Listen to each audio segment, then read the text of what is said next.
go ahead and get started.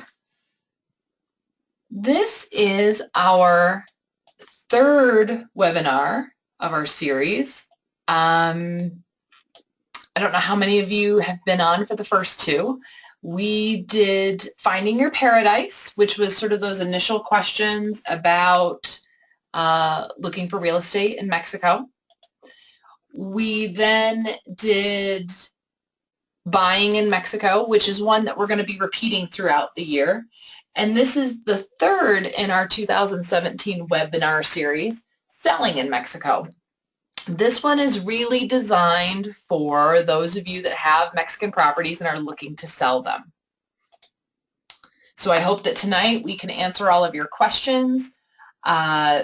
Certainly any that you have, I hope that we answer as we go through. I'm happy to make this a discussion, so feel free to unmute your mics and jump in if you'd like to. But we'll go ahead and get started.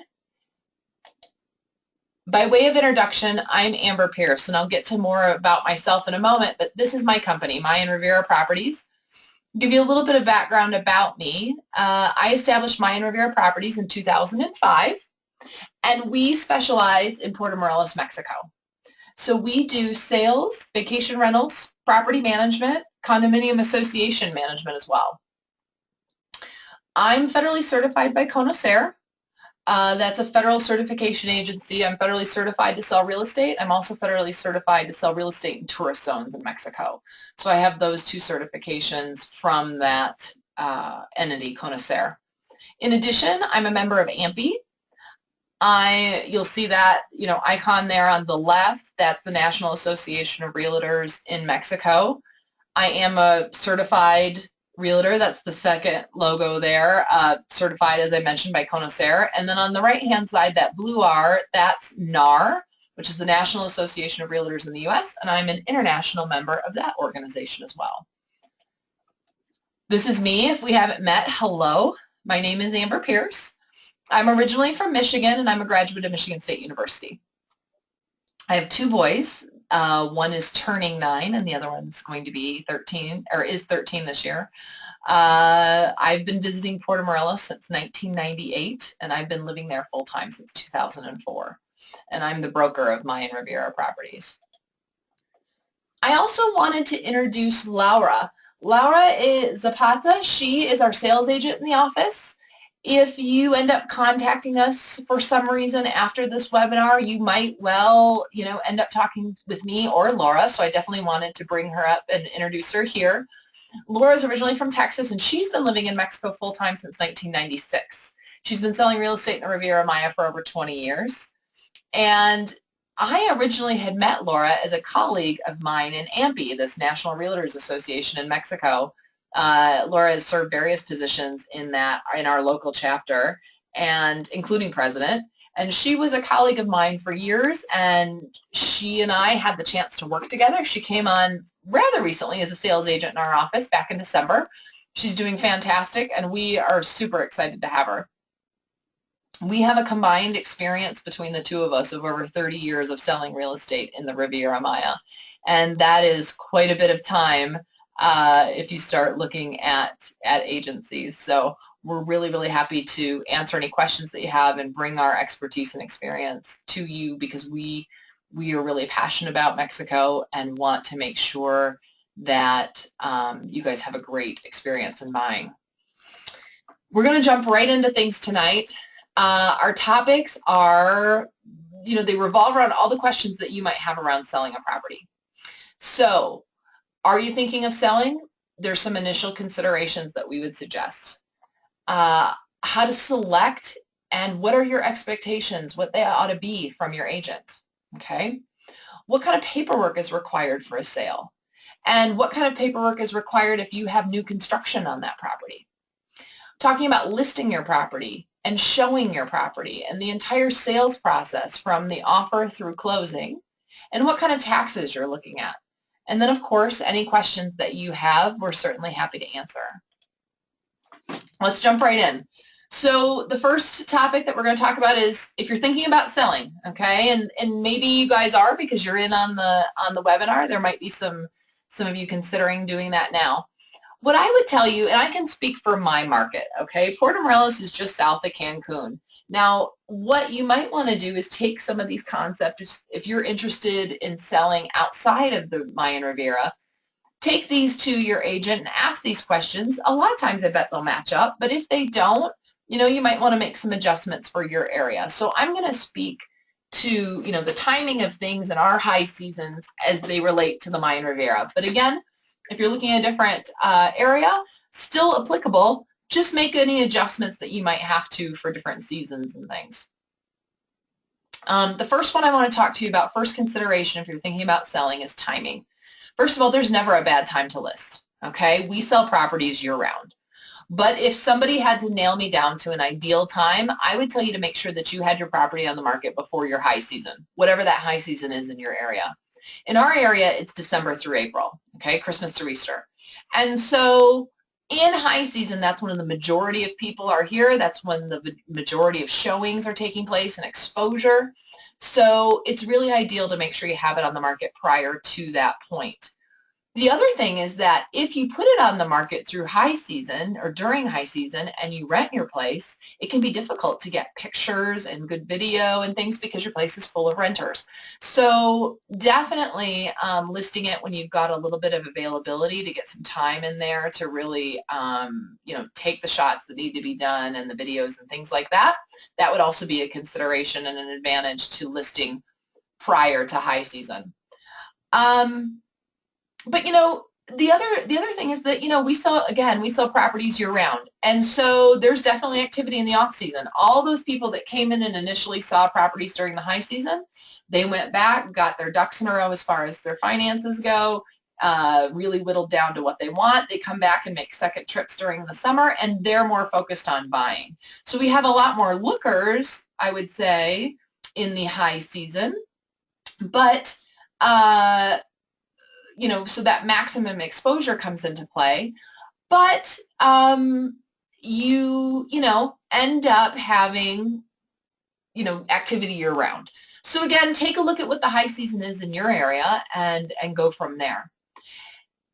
Time to sell, okay? Because we have a high season, Christmas through April, all right? It may take longer to sell a property than what we're used to in a traditional residential primary home market.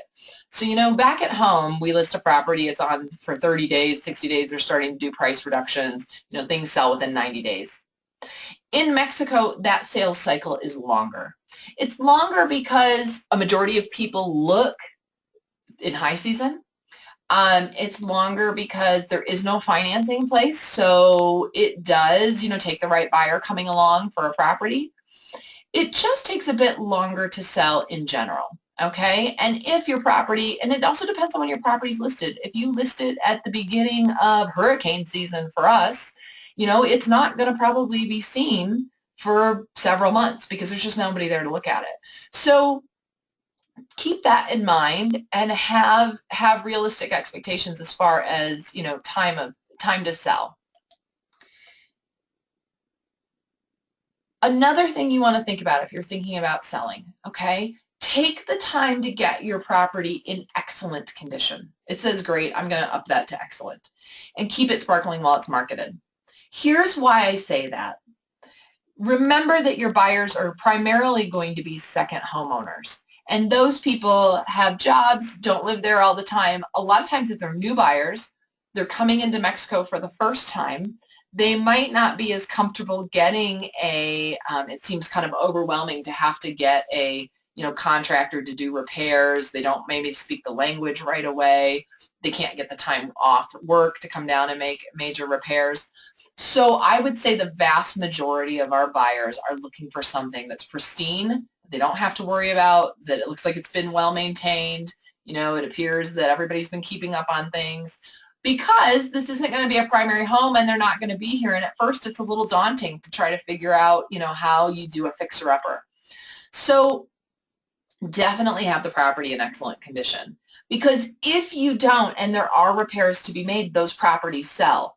But remember that those people are then really looking for a price deduction, or it might be a huge deterrent altogether because they have work schedules, and it costs to travel down to check on work and things like that. So it really becomes a big price reducer if it isn't in excellent shape. So it well behooves you to do that, because it's not just a matter of, you know, the price of the repair. It's price of the repair plus the time off of work plus the time of the airfare plus the hassle of not speaking the language, being new to town, et cetera, et cetera. They want a bigger chunk of money off if they're going to have to do repairs than what they might in a market where, you know, they're very familiar with things and have the logistics to get it done. So it really, really behooves you to make sure that you've got your property ready to go. If you're selling raw land, okay, my best suggestion is that you keep that lot trimmed and you clearly mark the corners, at least, of the lot so that people can go out and take a look at it and really clearly see your boundary lines, okay? And so that's a great thing. In our area, we live in the tropics, and it's amazing how fast plants grow. So really try to schedule somebody, you know, once a month to go out there and keep it trimmed down for you. And then make some, you know, nice visual markers that are easy to see and find for the corner, so that when we go out to sell it, we can really show them the land, and you know, they can get a feeling for how big it is. The next point that I want to talk to you about as you consider selling: detach and declutter. Okay, so number one, get your property and your brain wrapped around selling. All right, it's a big deal, and I know people, especially, I have this discussion with you, especially because this is a second home market, okay? This isn't because generally people bought here because they got transferred here for a job or because their aunt lives here and they had to live here, okay? They bought here because they loved it and they fell in love with that house, and for whatever reason they're selling. And sometimes, because there's such an emotional attachment to all of that house and experience and memories in Mexico and all of those things, they really tend to intermesh, and some people have a hard time selling and have a hard time looking at the sale as a business transaction and take it personally. You know, somebody's gonna might lowball you on your property, okay? So be ready for that. It's not a personal offense, right? And you know, I know that you begged, borrowed, cried over a light fixture that they hate, okay? It's all right. So really get your mind around selling. Get your property decluttered. You know, that's just a good rule of thumb where, you know, regardless of where you're selling, but it always makes the space look bigger. So declutter and detach and get the place ready to go. Another thing that you might want to do, or at least consider so that you can discuss it with your real estate agent, okay? A lot of these properties sell furnished. They sell furnished for two reasons. One, a lot of times they're being sold by a foreigner and it's not practical for you to be hauling furniture back to your home country, okay? Nobody's going to take a sofa with them. So a lot of times they'll sell furnished for that reason. The other reason is that you might have ongoing rentals, okay? And if you have ongoing rentals, you can't pull the furniture out from under them on closing day and, you know, have them come back from the beach with no items or picture, you know, bare spots on the walls and things like that. So plan ahead. If there are pieces that you, maybe artwork, okay, or maybe contents that you want to take with you, I would suggest, if it's anything that could be controversial, okay, if there's anything that somebody goes, I'll give you an example, okay. We had a house and we had it listed, and the dining room table was gorgeous. And it had been built for that room and it fit it perfectly, and it was such a statement piece. And it was almost like you couldn't imagine any other piece of furniture being in that room. It was such a statement for that room. And it had been an anniversary present for his wife, and they were from here, and they were going to take it with them. And I had told them in the beginning, please take that table out of there. If people never see it, they'll never know it was here, and they didn't. And it did become an issue because the people that want, you know, they were offering them full price for the house, but they wanted that table. And it became, you know, we ended up negotiating over a table and not a house. It became an issue. So what I want to tell you is two reasons. If you have stuff that you can't part with, okay, if people never see it, they'll never know it was there. So take it down, take it with you. The other thing is that, like I said, if there's rentals going on, okay, you can't leave big, you know, empty nails on the walls, right, when you leave. So maybe replace it with a replacement piece of artwork. You know, if you've got an original that you're going to be taking with you, that's absolutely fine. Take it down, put a replacement piece up there so you don't have bare walls, and call it a day. Okay, that'll make selling easier. It will also make it less of an issue. You know, another item is, of course, you know, people know you probably have an owner's closet with personal contents, things like that. Everybody expects that. There might be some tchotchkes around that you take, although hopefully not too many because you've decluttered. But you know, those types of things aren't an issue. But I'm talking about major key pieces that either will look weird if they're gone, or that are such a statement that people would really want them to be with the property. Okay, those types of things. Don't make it an issue for the sale. Take it out, replace it, paint it, whatever. Do what you need to so that it just, you know, doesn't, you can take it out from the beginning. Another thing that you're going to want to do is get your rental history in order. So if you rent your home, people are going to want to know its rental history. You don't have to have, you know, if you have a spreadsheet with check-ins, check-outs, you know, totals, etc., most people want to know the basics at least. You know, in 2015, we rented 17 weeks a year. It grossed $32,000. That's sufficient. Okay, if you have it because your rental program prints you out full histories, fine.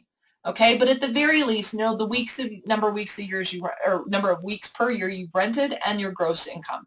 That'll give people an idea of the activity on the property. Start considering pricing. Now, obviously, you're going to lean on your agent for some of this as well, but we always tell you aggressive pricing is always the best, okay? I would much rather represent a house that has, you know, almost nothing left for the sake of negotiation than try to sell a house that's $20,000, $30,000, $40,000. Some people put it $50,000 over what they would take, fishing for a higher offer. I would much rather have a property where I would say, you know, there's really not room for negotiation. An aggressive price is always better.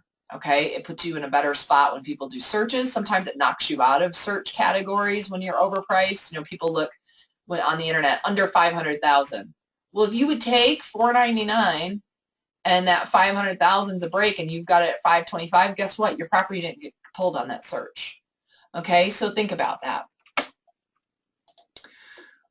One of the first steps that you have to do, you know, when you kind of commit to selling, okay, is finding a real estate agent. And people ask me all the time, how do I find a reliable agent in Mexico? If you've taken some of the other webinars, you know my recommendations on this. If you haven't, I'm going to go through them again. Number one, is your agent licensed?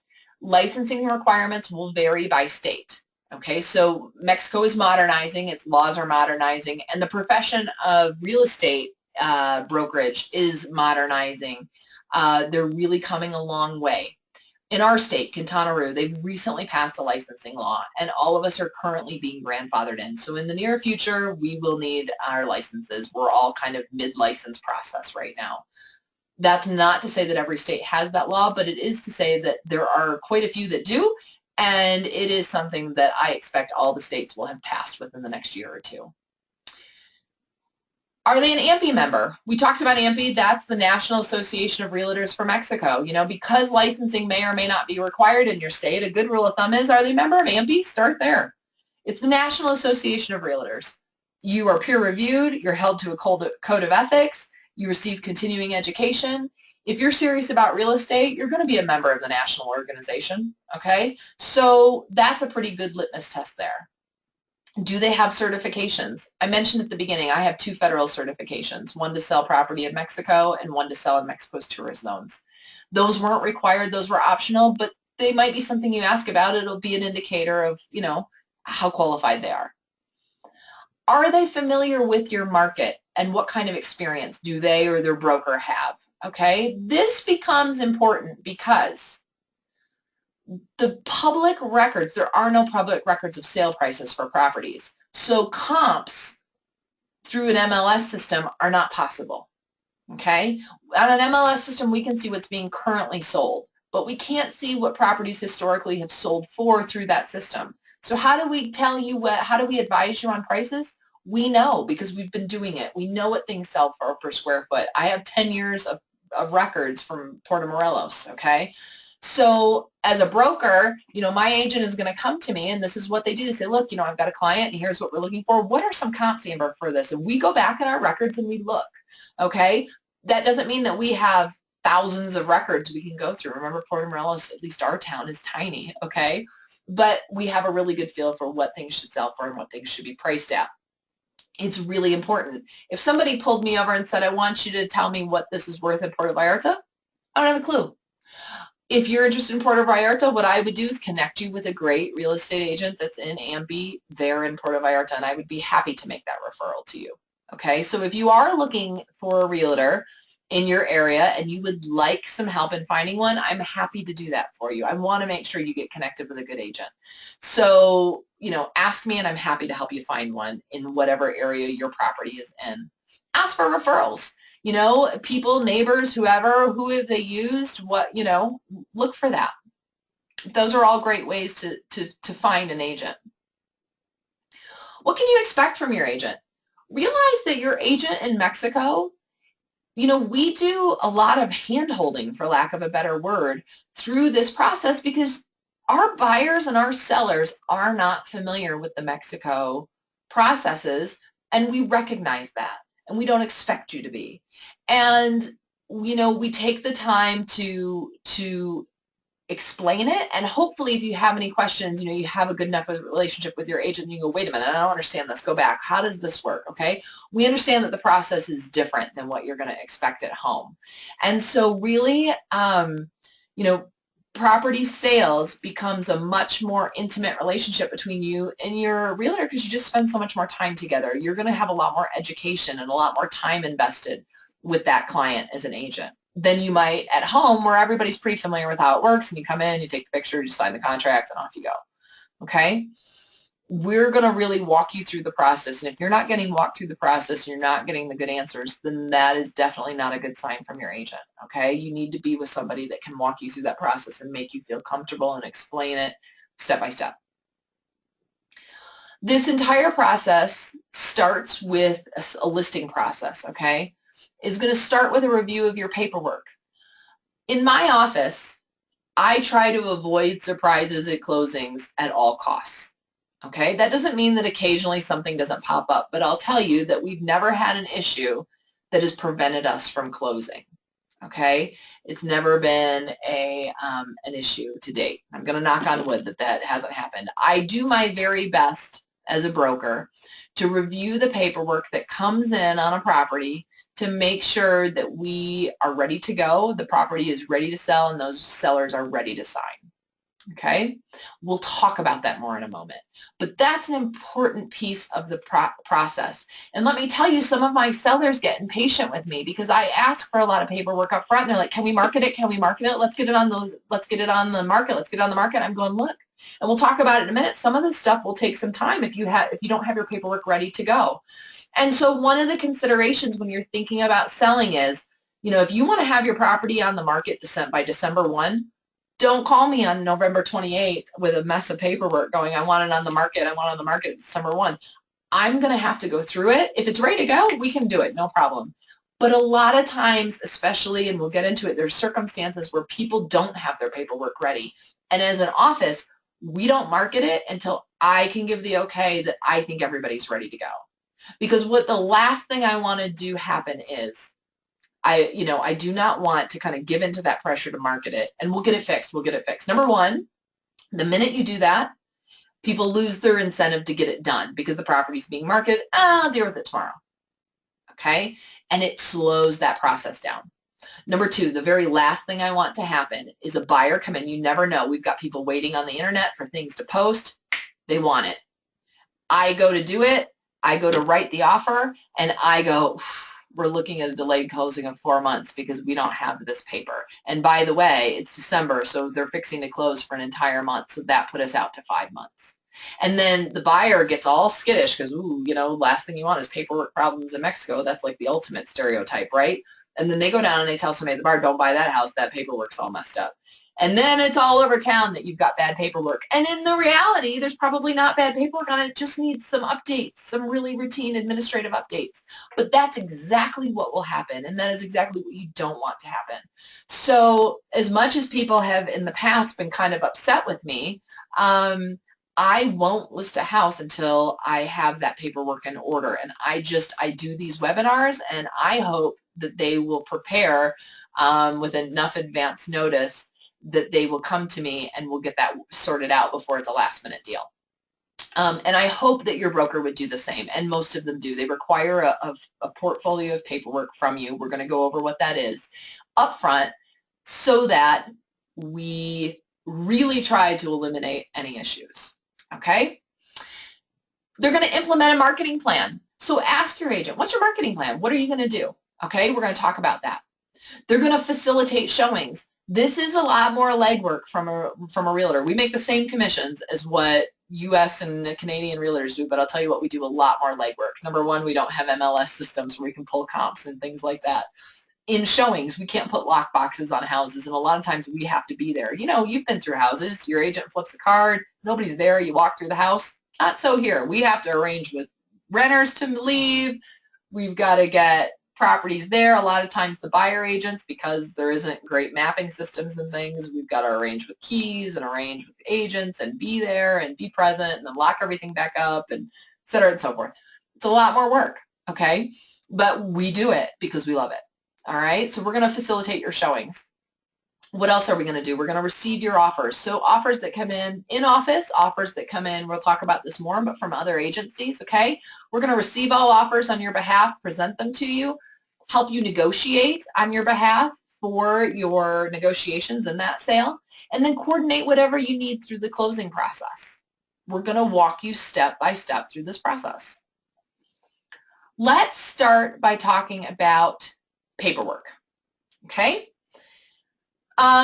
The last thing I want you to do is feel like this guy. Here's what I'm going to say about paperwork. It can vary by property.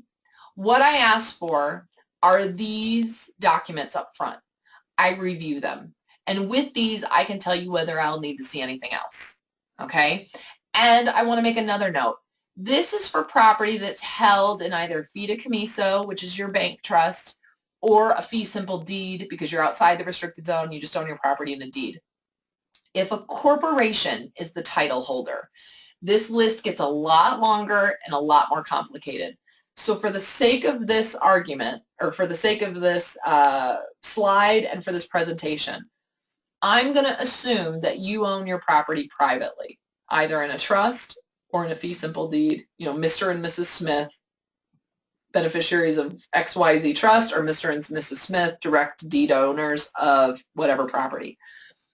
If you hold your property in a corporation, let me say, number one, like I put at the very bottom, let's talk, okay? There's a lot of paperwork that I have to have for your corporation, and there's a lot of paperwork that we have to have that your corporation is required to get on behalf of your property, especially if it's foreign owned. Okay, a foreign-owned company. So there's all sorts of advisos, and which are notices and things like that that were made. It's a long list. We'll go through it with you. You want to make sure your company is not in dormancy. You want to make sure your company has a USD bank account in Mexico. That can take several months to open, so do it now. You want to make sure that that company has, and most people, I'll be honest, a lot of foreign owners don't know. So we end up coordinating with their attorney and with their accountant to verify that everything is up to date, okay? Because your electronic filings have to be up to date, your RFCs have to be up to date, all of those things that are in a corporation. It's a lot bigger deal. Let's suffice it to say that if you do hold it in a corporation, you need to work with your agent, and they will make sure that you have everything together. Make sure that your attorney is on board and gives you the nod you're ready to sell, and make sure your accountant gives you the nod that you're ready to sell. In a privately owned property, let's get back to the list. We're going to need your deed. Your deed is called your escritura, and we're going to go over it. I'm going to show you what that paperwork looks like in a moment, okay? That's the deed for your property. We're going to need the certificate from the public registry of that deed. It's called the Boleta de Registro. We're going to be looking at that in a moment so you see what that is, okay? I'm going to need the last property payment tax receipt. So that's the Recibo de Predial. Most people pay it a year in advance. So in December of 2016, most people paid the annual property tax for 2017. I need that payment receipt because nobody will touch this file in any of the municipal offices if your property taxes aren't up to date. So we need to make sure that those are up to date. I need a copy, same thing, of your beach tax payment. So if your property does pay beach tax, and it may or may not, okay? But if it does, I need that receipt. And I need any information if you own your beach concession, okay? I need copies of that paperwork. If you own a lot or you own a property where you're talking about the ability to build on an extra floor, okay? Built for one story now, built with a foundation for 3 stories, something like that, or a barren lot. We want to make sure we get the zoning certificate. It's called the Constancia de Uso de Suelo, and we can show people what's able to be built on that lot, okay? Or maybe you're promoting a property that's in a mixed-use zone where they can put commercial and residential in there. Again, that zoning certificate is going to be helpful. So that's something that we'll have to solicit at the time that we list for you. Again, if it's a pretty standard residential property and it's established in a residential area and it's really not one that you're going to be adding on to, we don't really need it. But there are, we'll discuss it with your agent. There are properties where that's probably appropriate and helpful so a buyer can actually see what you're able to build and what you're promoting when you sell. You are going to need, your agent's going to need copies of personal identification of you, your passport, your driver's license, and any visas that you have, whether it be a tourist FMM, a temporary visa, a permanent resident visa, whatever you have, they're going to need copies of it. And they're going to need copies of that same for every person listed as a title holder or as a beneficiary in the trust. Okay, so same documentation for everyone. If you have a CURP and RFC, those are 2 Mexican Social Security / tax ID numbers, okay? If you have those, we're going to need copies of them, again, for each person listed. Other things we'll need, we're going to need a proof of your personal address. We're going to need your utility bills, anything that's going to transfer at the time of closing, be it, maybe you have satellite television and the property's rented and it's been promoted with this satellite television, so the new owners are going to have to take over the account because you've rented it. And renters are expecting that service. Whatever you have that's going to transfer at the time of closing service-wise, we need copies of those. The notary is going to require a letter of no debt from your homeowners association at closing. So really, I don't need the letter of debt up front because it'll be expired by then, but I do have a conversation with my sellers to say, are you behind in your HOA fees? If so, let me know up front. Don't surprise me with it at closing, okay? So that we can address it and deal with it so we're ready to close and there's no hiccups in the closing process. Your fideicomiso payment, if you have a bank trust, it has to be paid full before the fideicomiso bank will do anything with that trust to transfer it or close it or move it.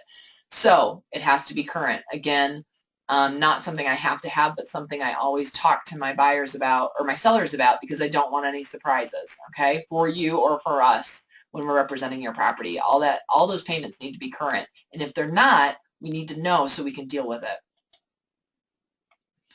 This is what your escritura looks like, your deed. Now I've swirled out some of the details for privacy on this particular thing, but this is the first page on the left and the last page on the right of a deed. Okay? It's that weird size. It's longer than legal. It's a long sheet of paper. It's going to say, up at the top, they're all kind of formatted the same. They've got the blue seals on them when they're original copies. That is the paperwork that is your deed. Okay, it was given to you after closing, and that is you're going to have to provide a copy of this to your real estate agent. Now, in addition to that paper, attached to it, okay, let's go back to the time when you bought, if you remember. Let's talk about this. You signed paperwork the day at closing, okay, and they gave you provisional copies of what had been signed. And then after closing day, your notary took that paperwork off to the public registry and they registered in the public registry the sale of your property. Excuse me. In about 90 days, paperwork came back. It was the official copy of your deed, okay, along with this paper that is called let me see here, I think I've got a little pointer. It's called the Boleta de Registro, okay? Now, this paper might look a little different depending on what municipality you're in. This is what the Boleto Registro looks like for the government of the state of Quintana Roo in the Cancun office, okay? Your personal, where you live might look a little different, but at the end of the day, they're going to have a Boleta de Registro, and it's going to give you a folio number, a file number for your deed. So what happens is we give this to the notaries because they have to do a title search. And to do a title search, they're going to need this file number to find it and then begin to research it in the electronic files. So it's important that they have that document. Those two papers are required to complete your deed, okay? That's enough about the paperwork. Again, I want to kind of familiarize you with it. If you have any questions, you can ask me, but don't feel overwhelmed by it. This is what your agent is going to sit you down and do in the beginning, okay? This is part of the consultation services that they offer so that you can make sure that you have your paperwork together, all right? Now, this is the one that people get mad at me because I won't list a house until it's finished. And it's because sometimes this can be a long process, okay? You really, really, really need to pay attention to your paperwork. If you bought a lot and built a house, or you bought a house and you put another floor on it, you added square meters of construction. If you've added square meters of construction since the time of your purchase, you need to let your agent know that, because that construction has to be registered and ultimately added to your deed. If you recall, you have an escritura from the time of closing, okay? And part of this escritura mentions the address, and it'll say with, 300 square meters of construction. And there is other documentation in the tax office where they're taxing you on a certain number of square meters of construction, 300 square meters of construction. Well, what happens if I bought this and I added another 100 meters? So my escritura says this, but maybe my house is actually something else, okay? That's okay, but we have to deal with it, and it's going to take some time to regulate potentially, okay? I'm going to walk you through this because this is one of the most common issues we run into that ends up delaying people's ability to list their property. And what I can tell you is that if you're thinking not necessarily of listing right now to sell, but you know that you need to do this, this can be a time-consuming process depending on where your paperwork is at, So I would suggest that if you've done it, and even if you're not ready to list it for sale, get it taken care of. Have an attorney review your paperwork and audit it and make sure that they correct anything that needs to be corrected in it, okay? Because ultimately, when I go to sell it, I have to have it matching. If your property physically, if we go over there and measure it, has 400 square meters of construction, then I need your tax certificate. You'll see that here. It's called the Cedula Catastral, okay? Your tax certificate has to list that your taxable square meters of construction is 400 square meters, okay? So that has, the amount of construction on site has to match the 400 square meters in your tax certificate.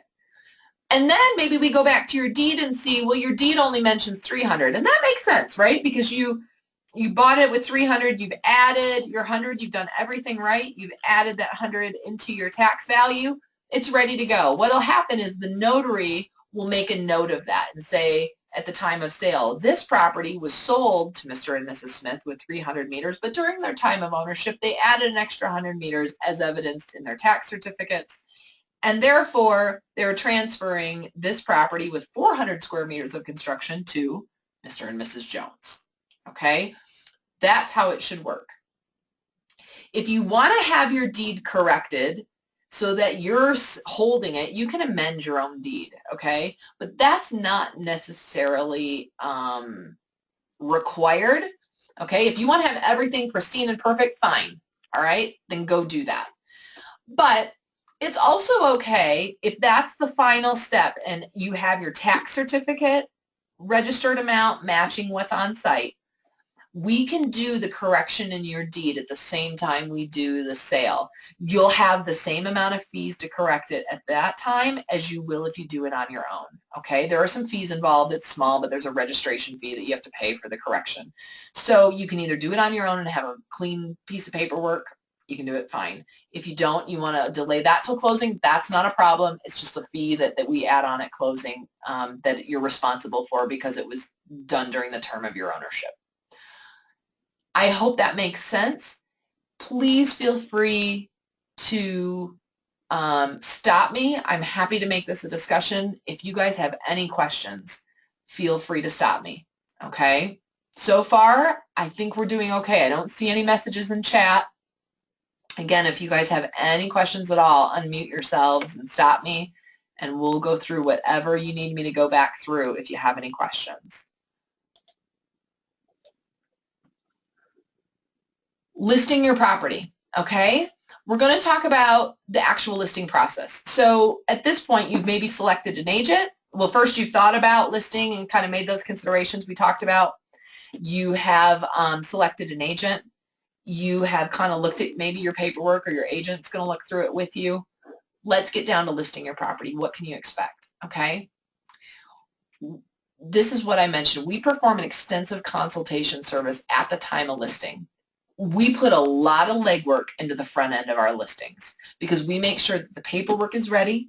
We make sure that our sellers know exactly this process that I'm about to explain so that they know what to expect through this process. We want to make sure that you are informed and your property is ready to sell. Okay, so again, we preload a lot of legwork into the front end of this in those consultation services. Oftentimes, we end up signing a listing contract with someone. So imagine, okay, I'm going to talk to you as a broker. All right, let's talk some shop. If I'm a broker and I know I have to go in with someone and review all their paperwork and get a price, we're going to talk about it, but a tax estimate so they know what they're looking at closing, and help them, coordinate with an attorney to fix all the things and register their construction properly because maybe it wasn't done right. And all of this consultation that we do in the beginning, I'm going to do that while that property's under contract, right? Like I don't want to have to donate all that time to someone who at the end goes, thanks a lot, and we're going to sell it by owner, okay? So sometimes we sign listing contracts and we don't have necessarily the list price yet because my sellers are waiting to get their price estimates back for their taxes and things, okay? So a lot of times I'll commit to being their broker, and they'll commit to agreeing to our services, but they're not comfortable putting a price in the list price yet because we still need to, do comps and look at what their tax implications are and all of those types of things. So sometimes we list properties and we don't have a list price yet, and that's okay. We go back and amend those contracts when that's ready. But this is because of this amount of work sometimes that's on the front end that's required by your realtor to get the property ready to sell. Okay. Our listing contracts are in English and Spanish so that they can be read, by foreigners and Mexican nationals alike. So you might often see that. What do? We take quality photos. We take video. So we do video tours of our properties. We take extensive property information from you. So right in the beginning, we ask you, it's about a 9-page document that we go through documenting, deeds. Do you have title insurance? What are your average amounts you spend on utilities? How is this property, how do we get in to show it? Do you have a caretaker that we need to coordinate with? Do you have a property manager? How do you want that to happen? How do we deal with rentals? Okay, what is your rental history? Is there an inventory of contents? Usually there is, and sometimes it's easier to say what's included in the sale. Sometimes it's easier to say it's everything you see except X, Y, and Z, okay? Coordinating all the keys.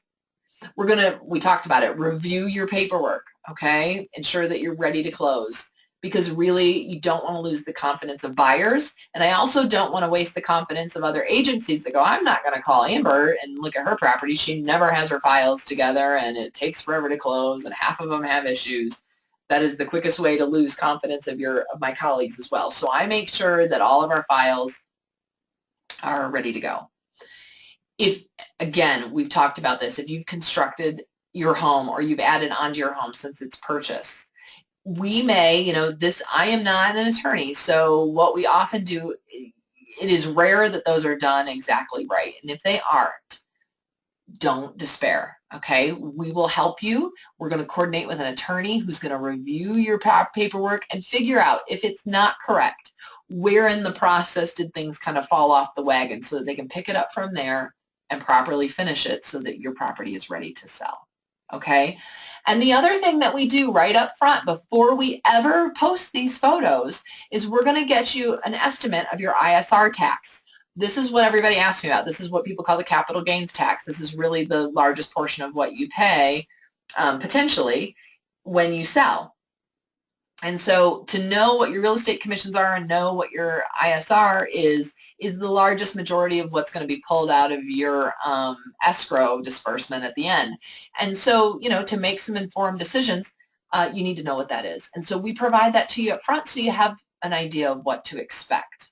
Okay, so this is all the work that we do to kind of preload the front end of this process so that you can move forward. And the minute we put this, pictures up on the internet, this house is ready to sell.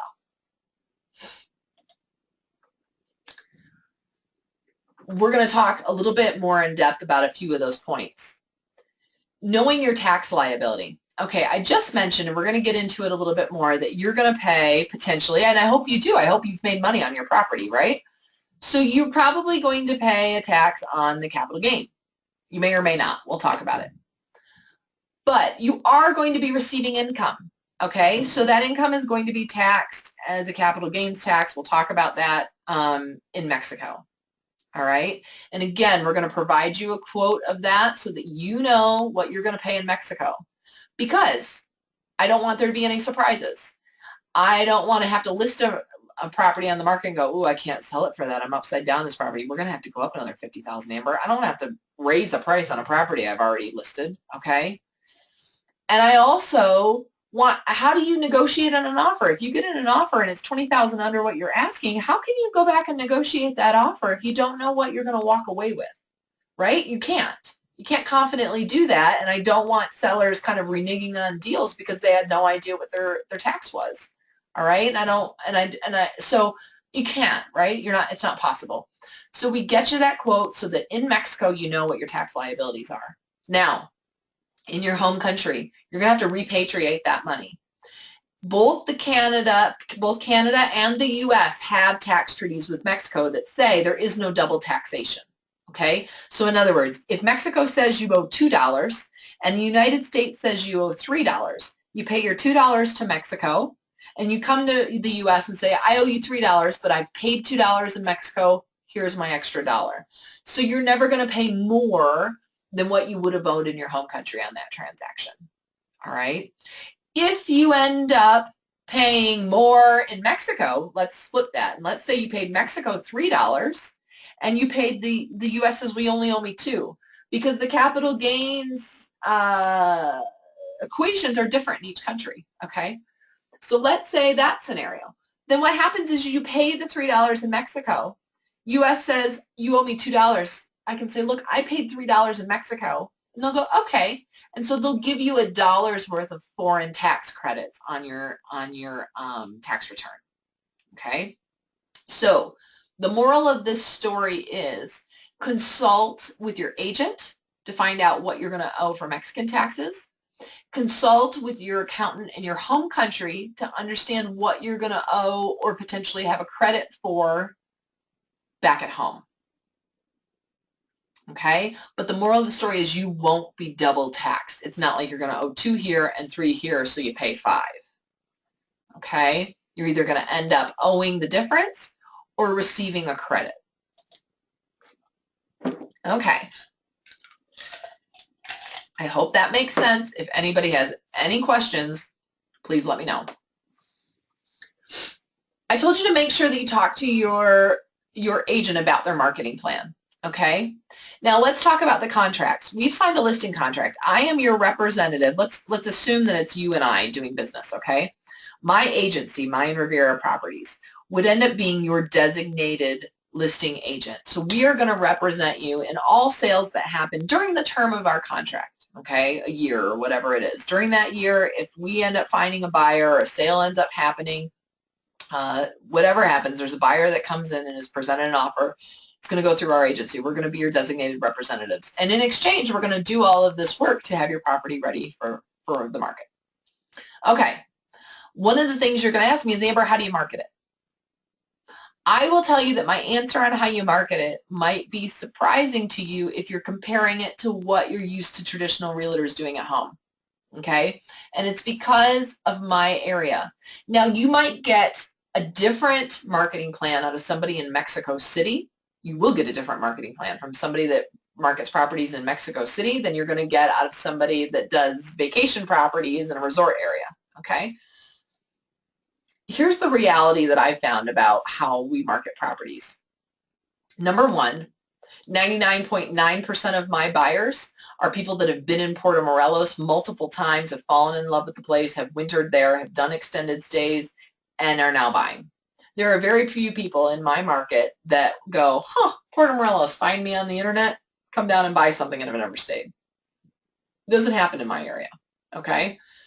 So we focus our marketing efforts in two ways. We focus our marketing efforts to make sure that all of the network of realtors that we work with know our properties and are familiar with them so they can offer them to their buyers.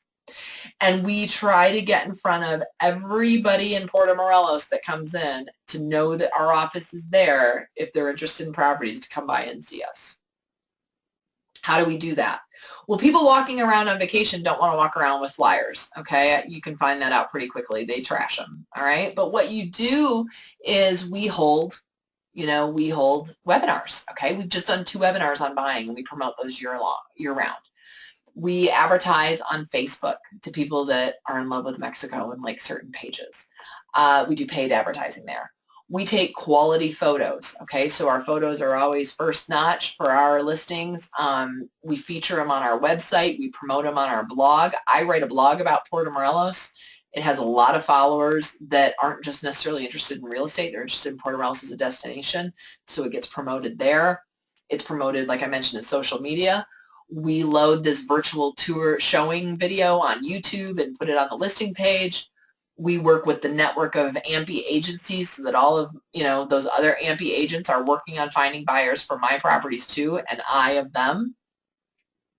We put it into databases, the MLS, Realtor.com, Point2, okay, all of those different places. We offer in-office promotions, okay, so different events that we hold in office. These webinars, for instance, okay? We do in-house webinars or in-house workshops as well. We advertise in Puerto Morelos maps and tourist guides, and we put up booths at festivals. We hold, we obviously also do signage, okay, on properties. That's how properties are really effectively marketed in my area, okay? That's not to say that that's going to be the plan in, something that has a more traditional real estate market where the newspapers and the different postcards and things like that work. For instance, open houses in my area aren't all that effective. Why? Because most people are only there a week. So if I hold an open house, I'd have to hold an open house 3 times a week to catch everybody in and out, right? Whereas in your neighborhood, you live in that neighborhood, you go to your open house. So open houses aren't something that end up being all that effective. Okay, and so we don't do a ton of them. The other thing is they're really hard to do because the people that are here during high season and most of the houses are rented anyway. But that's one that, is such a traditional, iconic thing to do in a property, and it ends up being something that's not all that effective here. Okay, let's talk about how we deal with your property's contents and its rentals. All right, we talked about this a little bit when we were talking about considering selling. By now, I hope you've whittled down to things that either can stay in the property or easily go without controversy, okay? We do have to disclose an inventory of contents that are going to sell. And it can be as simple as saying all furnishings, with the exception of, personal contents and owner's closet. Perfect. It doesn't have to be an itemized list, okay? It can be an itemized list, but it doesn't have to be. Whatever is the most effective, okay? And again, your agent will go over that with you, but we do need to understand so that we can educate our buyers and other agencies' buyers about what goes and what doesn't go with the property. One thing to know is that when they buy your property, let's say you're selling a house for $100,000 and you have $20,000 of contents. Your agent would pass you an offer for $120,000 if it were full price. $20,000 is going to be paid on the side toward, designated for the furnishings. $100,000 is what would be the price that would be registered in the deed toward the property. Okay, so they get split so that you're not paying capital gains tax on an inflated value for used furniture. You have no obligation to do so. So it's going to get split. Okay. What happens if you're renting your property? Well, at the time that you have an offer in, one of the things that they're going to ask for is disclosure. That's going to basically list, we have these rentals, pertinent rental info, upon closing, all the different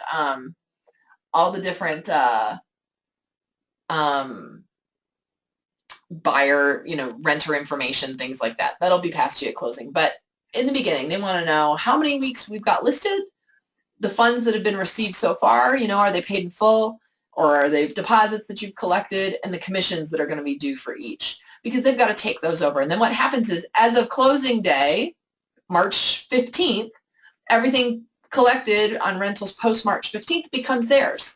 And this is an important figure for your agent to know, because that's like money back at closing, okay? So if I've got $30,000 in rentals booked, I can say, look, this becomes a negotiating point. You can pay this, so pay a little more for the property. You're getting 30 grand back at closing in rentals that have paid in full. Okay, so that is really helpful information for your agent to know, and something that is going to be for negotiating, and something that is going to be required. The buyer is going to definitely want to know that. But that's how you handle rentals with, that are ongoing with closings happening. Okay, let's get to ISR.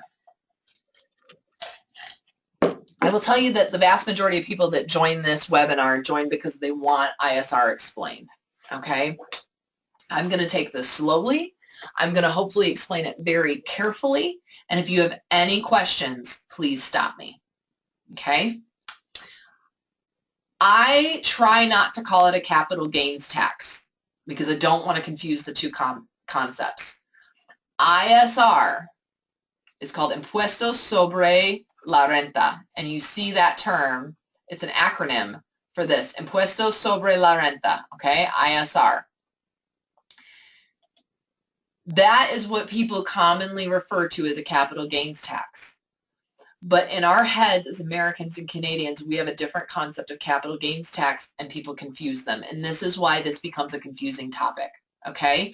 So from this point forward, I am not going to say capital gains tax. I'm going to call it ISR so that you do not confuse the two, okay?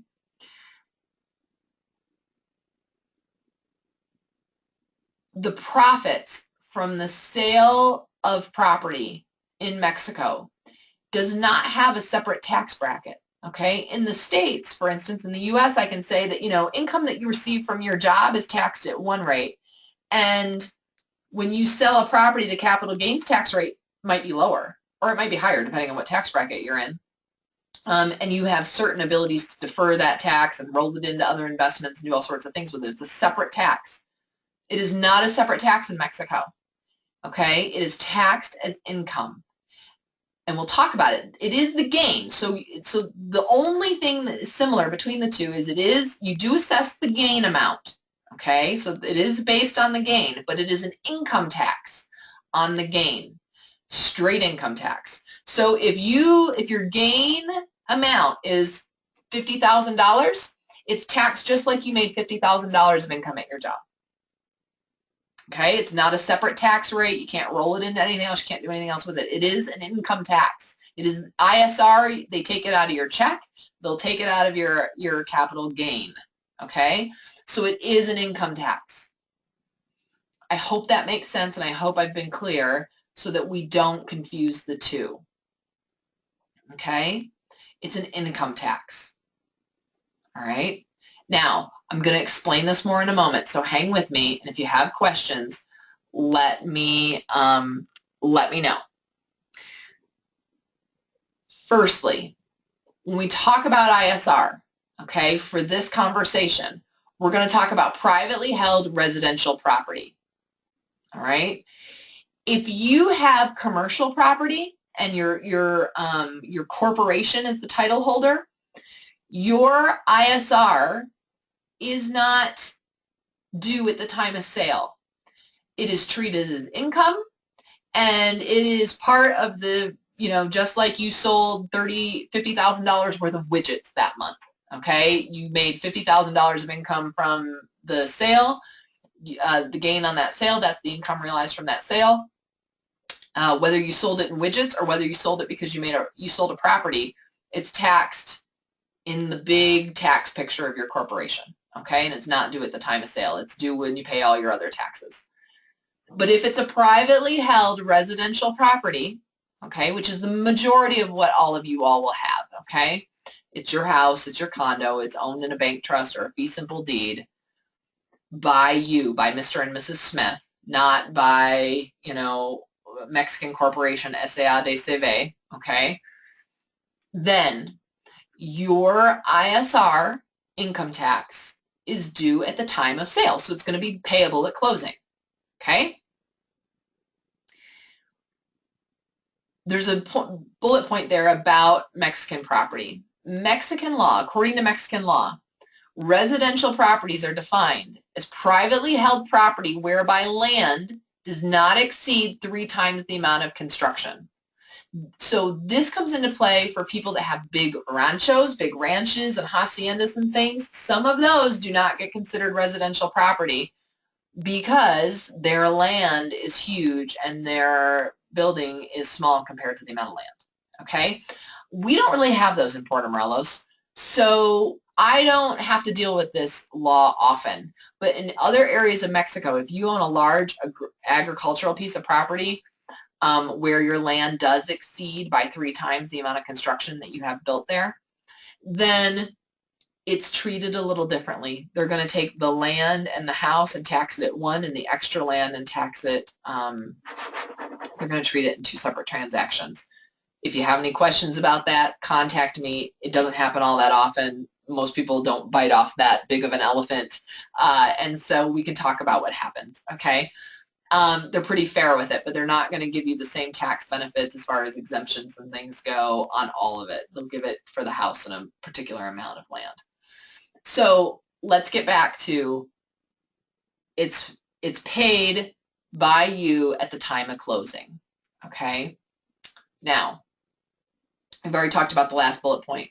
If you have a corporation in Mexico and that corporation is the title holder, then it is not due at the time of closing, okay? It's treated as income for the corporation and it figures into the whole profit loss picture that you get taxed upon as a corporation as a whole, okay?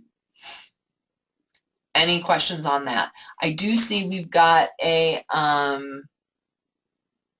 I do see a question that we have, and it's about rental property. So since we're talking about ISR, I am going to come back to that in just a moment, okay? But I will get to that one.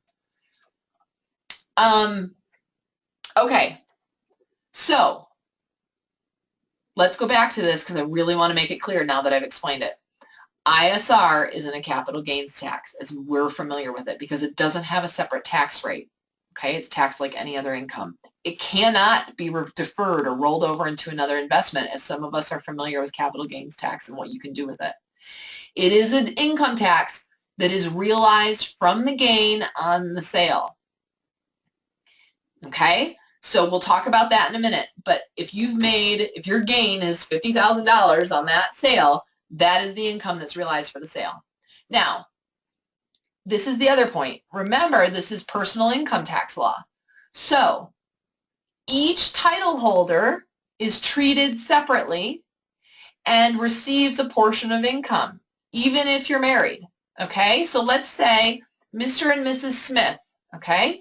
Let's say Mr. and Mrs. Smith own a home and they did great on their investment.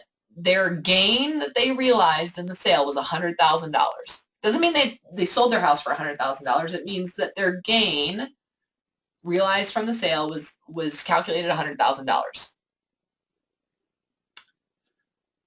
Mr. Smith is going to receive $50,000 of that income and be taxed accordingly. And Mrs. Smith is going to receive $50,000 of that income and is taxed accordingly. Okay, so everybody in that transaction is treated and taxed as an individual because it's individual income tax. Okay, now this becomes important as we move on to the next step. Is that clear for everybody? Does anybody have a question on that? If you do, type in that chat box now and let me go back to it, because when we move on, I don't want you to be confused. Okay, it looks like everybody's with me, so I'm going to keep going. Okay, what are the rates? Well, at the end of the day, look at the percentages on the right. They go anywhere from, it depends on the amount of income that you receive. Remember, this isn't just income on this house, this is income on an annual basis. But if you guys aren't working in Mexico, then we're talking about the house, okay? These are in pesos, and the amounts range anywhere from, you can see, almost 2% up to 35% on the high end. Okay, so if your gain that you realize in a year is over 3 million pesos in gain, it's going to be taxed at 35%. Okay, I'll tell you, a lot of houses are somewhere in the 23 to 34, 35 range. I hope you make, more than 3 million pesos in gain. That would be great. Okay, but we're going to try to do our best to reduce that gain, and this is what we're going to go into next. But this calculation is anywhere between, 2% and 35%, and it's in that table. Okay, let's talk about how the ISR is calculated. All right, I'm going to try to take this step by step. Again, if you have any questions, please stop me. The income from the sale. So you say, okay, well, what is the gain, right? You take the recorded new sale price. So let's keep our example. Let's say Mr. and Mrs. Smith, okay? Let's say they bought a house for $100,000 2 years ago, 2015. And in 2017, they're selling their home. They bought it for $100,000. They're selling it for $300,000. Okay? Their new recorded sale price is going to be the price that their home is selling for. So that would be, let me grab my pointer back, okay? This recorded new sale price, this is the new sale price, that's going to be $300,000. Now, the $100,000 that they paid 2 years ago is going to get adjusted, and we're going to talk about how they're going to adjust it. But we're going to fudge with that number, and that's going to be the original purchase price that's been adjusted for a few things, okay? Now let's talk about this. Recorded sale price. This is the value that's recorded in your deed at the time your property is sold to these new buyers. In this case, $300,000. All right.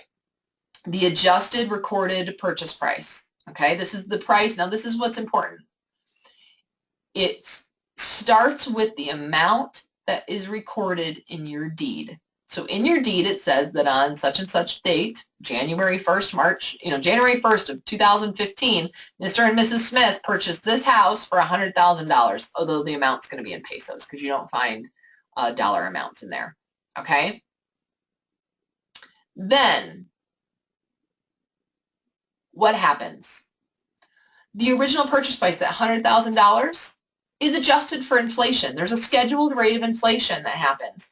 Now, in our example, $100,000 over 2 years hasn't inflated all that much, okay? Let's say that $100,000 in 2015 is now we were saying it sold for $300,000. So, or I'm sorry, that they purchased it for $100,000. So let's say that the $100,000 in 2015, I'm going to guess, is now $105,000 in 2017 if we adjust it for inflation, okay? So now it's went up from 100 to 105. And then they split the price because at 105,000, some of that went toward land and some of it went toward construction. Well, the land value appreciates, so they appreciate that portion, and the construction value depreciates. because the part that was for construction of that $105,000, if it's brand new construction, is not the same as construction that's, you know, in this case, 2 years old, okay, or 10 years old, or whatever it is. So they make adjustments for appreciation and of the land value and depreciation of the construction value. You put all together in that pot the appreciation and depreciation along with adjustments for inflation, and they're going to adjust your original purchase price. Why do they do that? I'm going to tell you it's a really fair way to assess gain. I can say that at least in the United States they don't do this, okay? Let's go back to our example. Let's say the Smiths paid $100,000 for the property, but they bought it in 1980. And in 2017, they're selling it for $300,000. Well, in 1980, $100,000 is worth a lot more than $100,000 is today, right? So the good thing about it is in the U.S., they would say, oh, $300,000 versus $100,000, you made $200,000 in gain. Really, that's not true, right? Because $100,000 now, gosh, they probably lost money at this point after 20 years, right? Because of the inflation that's went on. So it's a very fair way to assess gain because you're comparing, what you end up comparing is $2017 of what it's selling for to $2017 as if you had bought that property today. It's a very fair way to do it, but it gets a little confusing, okay? It's not just a straight 300,000 minus 100,000 equals 200,000 in gain. There's some adjustments in there, okay? But it is a pretty fair way to assess what the real gain is on the property. I hope I've told you enough that you understand that this equation is complicated, okay? And the income that's the result of the sale gets put into a computer for notaries to calculate it. So I can't do it for you, okay? But you can have a notary give you an estimate. All right, so let's say at the end of the day, let's go back to our example. Let's say that the Smiths sold for $300,000, and let's say their adjusted purchase price for their property between the time it got bumped up for inflation and then the land value appreciated, the construction value depreciated. We're not going to see a huge difference in 2 years, okay? So let's say, just for the sake of this example, to keep the math easy, that our adjusted purchase price from 2015 is no longer $100,000, it's $110,000. Okay, so now we've got a piece of property that was being purchased for $300,000, and we're taking away the adjusted price of $110,000, which would be if the Smiths had bought that today. So we're comparing $2017 to $2017. That means they have $190,000 of gain that is the income as the result of the sale. Okay, so $300,000 minus the $110,000 gives them the income or the gain that they're going to be taxed on as a result of the sale. In this case, $190,000. They made good money, right? Their property tripled in value, okay? Practically. That would be the amount they'd be taxed on. And they'd be taxed on it at, you know, that amount of money, 190,000 times, I don't know, the exchange rate's around 20, is 3,800,000 pesos. So they're in that top tax bracket of 35%. Okay? But there are some deductions that we can then apply. So it gets a little more complicated, and this is why we have a computer do it. Okay? What can you deduct that ends up figuring into lowering that gain? Well, did you make capital improvements to the property? So let's say in the Smiths example, maybe they bought the land for $100,000, but they put $100,000 into a house, and now they're selling it for $300,000. Well, you can deduct what you paid for that house, okay? Or maybe you added on. Capital improvements are things that don't maintain the existing. So let's say, for instance, you have tile floors and you didn't like it and you put in new tile. It's a hard argument to make that that really affects. That's just personal preference. That doesn't really affect it. Or you paid to maintain air conditioners. No, that's property management. Okay? But if you're adding, the rule of thumb is if you're adding square feet to the property, or you're going from tile countertops to granite countertops or something like that, that's a capital improvement that adds real value to the property. That is something that you can deduct. okay? When you purchase the property, your notary fees and taxes and all those things are deductible, okay? And they're in that packet of information you got from the notary. That ends up being a very small part, though, of what you're able to deduct. So if you don't have your original paperwork, don't despair. The other thing that's important, and this is what makes my job so easy, this is why you are crazy not to use a realtor. Number one, I will tell you that I help my clients with this ISR deduction. And there are things that we can do to improve it. I can't get rid of it, okay? But I can improve it. And I will say that more times than not, I pay for my own services in the amount of deductions I can get you in capital gains reduction, okay? It essentially has cost you nothing. But the other thing is it really does cost you nothing because my commissions that I make as a realtor are deductible from any gain that you owe.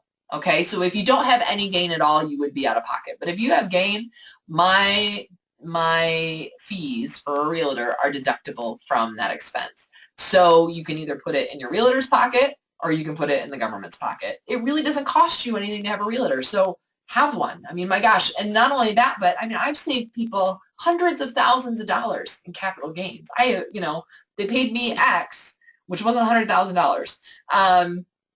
Your realtor can really, really help you improve this if you are looking at a sticky situation, okay? Now, here is where a lot of people get into said sticky situations. There's two reasons. One, they didn't report the full purchase price of their property when they bought it in their deed. So if you paid $100,000 for your property and you only reported that you paid $25,000, going back to that example, you don't get to go back to the Mexican government and say, hey, I lied and committed tax fraud, and by the way, I need to use this value. It doesn't work that way, okay? So your adjusted sale price is going to be quite low, which artificially inflates your gain, which is why when you talk about and you take the webinars for buying, we tell people you do not do that. Number one, it's tax fraud. Number two, it's not as easy to do as it used to be. And number three, you're really shooting yourself in your foot when you come to sell. So people either are in that situation or they're in the situation where, and this is important to know, to be a valid deduction, you need to have facturas in your name with an RFC. Okay, so when you build your house, if you are going to build a home or you are going to do some substantial things, you need to get the facturas in your name and you need to have a tax ID number. What does that mean? It means you ought to go get yourself a visa, either a temporary or a permanent visa, and with that, you can't do it as a tourist, but with a visa, you can get a tax ID number, it's free, and then you can get your facturas in your name. Okay, so don't build your house on a tourist visa. Number one. Number two, if you don't have a factura to your name and you have done this, come see an agent, okay? Do not feel like you are the only person in this boat. We hold this webinar every year and people somehow miss this, okay? And then come to my office and they don't. It happens. I'm not a magician, but I can help. Okay, there are things that can be done to substitute for facturas in your name. It gets complicated, it gets icky, but we can do it, all right? And this is where you have to rely on good professionals in your area to help you, okay? Ideally, you're going to be taking this and know it up front. You're going to go get your visa, you're going to go get your tax ID number, all your improvements will be in your name with a factura, and you're home free, okay? Let me kind of go back here. All right, so do you have any questions on how this tax is assessed? I hope I've been pretty clear on what is deductible and what your real gain is. Okay, remember the income that's from the sale is the gain that is from the price that the property is now being sold for as it compares to the adjusted price that you purchased it for, and that price is adjusted for inflation, it's adjusted for depreciation of construction and appreciation of land value, okay?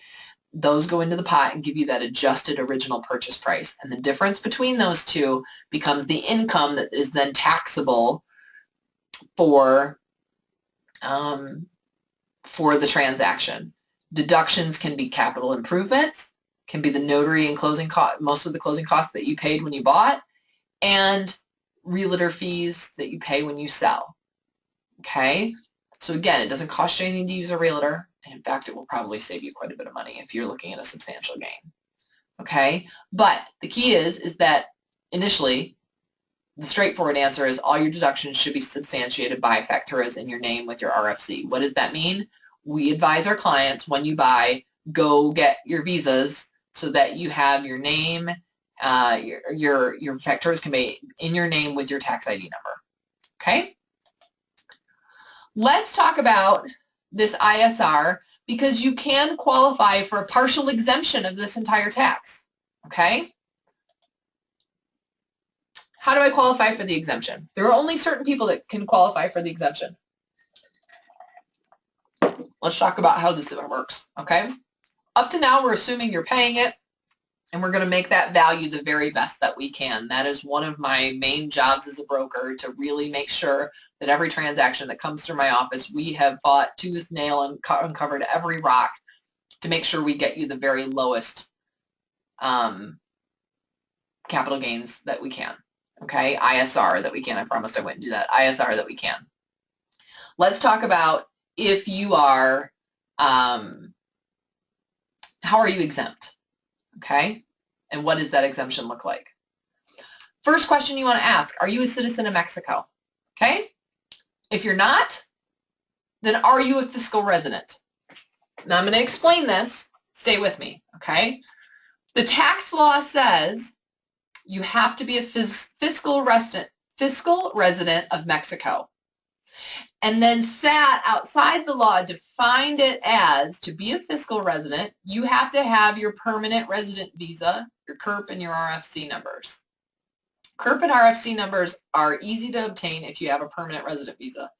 The key is, at this point, SAT, which is like the tax authority of Mexico, defines a fiscal resident, if you're a foreigner, as being a permanent resident, not a temporary resident. So one of your goals when you purchase your home is to try to get yourself your number of renewals that you need so that you can become a permanent resident, okay? Because with that permanent resident visa, you qualify as a fiscal resident, okay, and become eligible for waiving some or all of those taxes. We're going to get into it. If you are not a fiscal resident, in other words, you do not have a permanent visa, the CURP and the RFC, those are two ID numbers, those come for free. Okay, it's just a matter of doing the paperwork. That's not a big deal. The key is your permanent visa. If you're not a permanent visa holder, you don't get any kind of exemption. Whatever that capital gains tax is, the ISR tax is, that we deduct and we fight tooth and nail to get as low as possible, that's what you're paying. Okay? If you are a citizen of Mexico, or you are a fiscal resident, you are a foreigner that has a permanent resident visa, then you got to ask yourself, have I exempted any other property in the last 3 years? So in other words, you get to do this once every 3 years on a property that you personally own. Okay? If the answer is yes, you've already exempted another property in the last 3 years, you don't qualify for the exemption either. Okay? They only let you do this once every 3 years. It's a way of basically, you know, in some countries, it's your primary residence. In this case, it doesn't really have to be your primary residence. You do have to have bills in your name, but you can only do it once every 3 years. In other words, they don't let you just keep flipping properties and doing this exemption over and over again, okay? Once every 3 years. So if you ask yourself the question, and you've gotten this far, you're either a citizen or you are a foreigner that has, at this point, they define fiscal resident as one with a permanent visa, okay? You have that either way. You have I exempted any other property in the last 3 years? Nope, haven't done this in the last 3 years. Then, in that case, you qualify for a partial exemption of your ISR, okay? So, if your income is the result of the sale, so that gain, okay, that adjusted gain, you get an exemption of $700,000. They call them UDIs. UDIs. You think, what the heck is a UDI? All right, let's stop here. A UDI is a form of currency evaluation in Mexico, all right? It fluctuates with the pesos. The peso moves around. So let me go back to my little pointer here.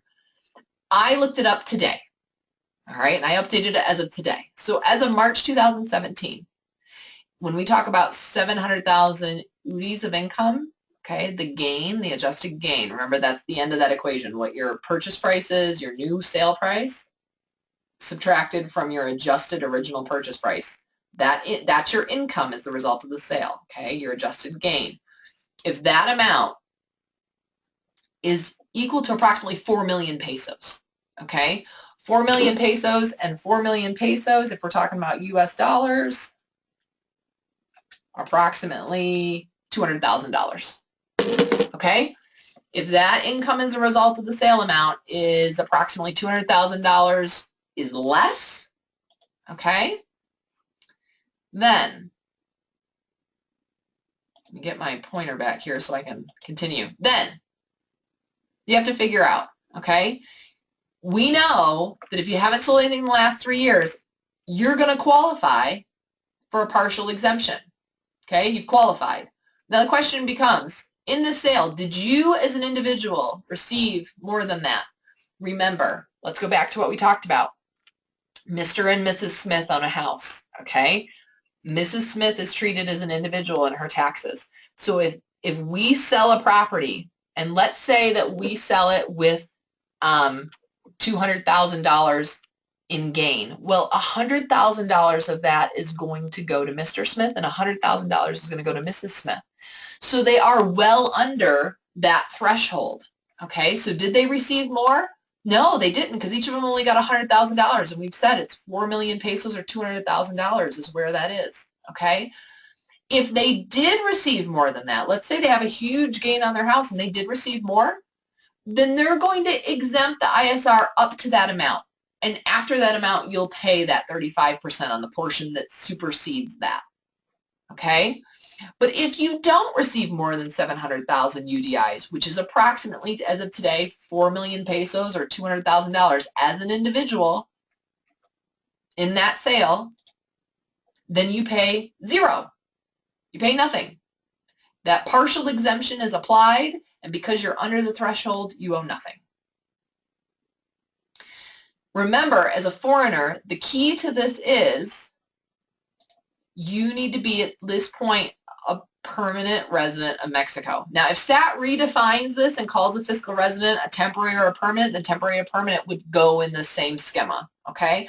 But at this point, SAT defines a fiscal resident as a permanent visa holder. So if you have a permanent visa, walk yourself through these steps and ask yourself, and you will either pay a much reduced portion because you're only paying on the portion over that that's received, or you'll owe nothing at all. Okay? Any questions on that so far? I'm looking in the chat box. It looks like we're okay. I hope I explained that clearly enough. Apparently I have.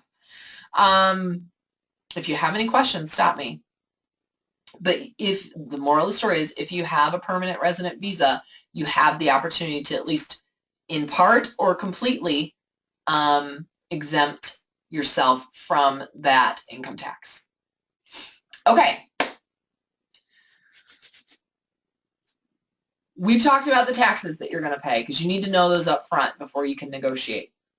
All right. Now we get down to, we've got your tax quote. We know whether you qualify for an exemption or, the partial exemption, or you've superseded that and you have some that you do pay, or you don't qualify for anything at all, and so you're going to pay whatever you're going to pay, and we're going to try to make that number as best as we can. All right. Now you know what you're going to owe at closing so that we can start listing and promoting your house. Your agent is going to facilitate showings. Again, most of Mexico doesn't use lock boxes. We've got renters in. We've got all sorts of things happening. So most of the time, it's a manual setup of those showings. Okay. We will present your property to any buyers that come to our office with interest. And then most importantly, remember, when you hire a realtor, you're hiring them to represent your property. It does not mean that, in my case, Mayan Riviera Properties is the only person allowed to sell that property. Far from it, okay? We do everything in our power to market your property to other agents so that they will bring their buyers and sell the property on our behalf, okay? That is something I try to do. We work with other realtors all the time, all right? And I don't know why. It's so strange to me. People don't make the assumption that this happens in Mexico, and I never understand why, because this happens all the time in the States, right? You know, you go to look at, with a real estate agent, you pick your real estate agent out, you go looking at properties, it might be listed by her, it might be listed by, or him, it might be listed by a million different other agencies. They all work together, okay? It's the exact same way in Mexico. When you designate a listing agent, that person is committed, because they know they're going to be a part of that sale, to help you and reduce your fees and guide you. If you don't have a committed agent, nobody's investing the time to do what we do, okay? It's taken me almost an hour to explain it, and we're not even doing it, okay? Imagine how much time it takes us when we actually have to sit down and make all the copies and dig out all the records and go to the county office, okay? Nobody's going to do that on your behalf and work like that on your behalf if you're not designating them as a part of the sale. When it's occupied, we're going to provide a notice the day of showing. So we slip a note under the door. It's too hard to find renters when they're out and about. So we stick a note under the door the day before. We always give everybody a 24-hour notice. Okay. I do see I've got a question that goes back to that UDI, and James, I will go back to that in a moment, and we'll swing back to that. Okay. Because I just saw it come in, so I apologize.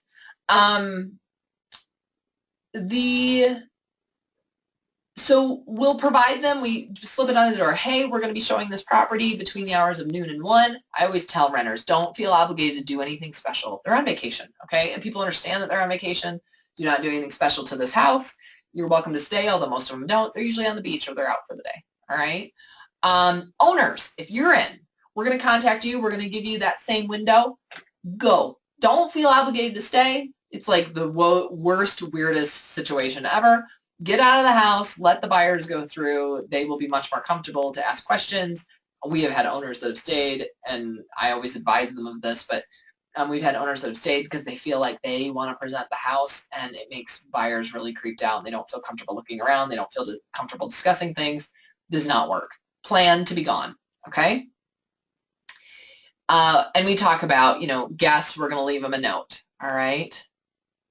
And it really is helpful if you have rentals to start advising your guests, our property is for sale, we're not going to be intrusive, we're not, you know, et cetera, but you might receive a note. Most of them absolutely don't care. They're not home during the day. Sales process, okay? So we're showing it, woohoo, we get an offer, okay?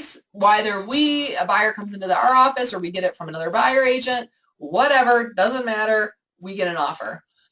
Your agency ought to commit you to present every single offer they receive.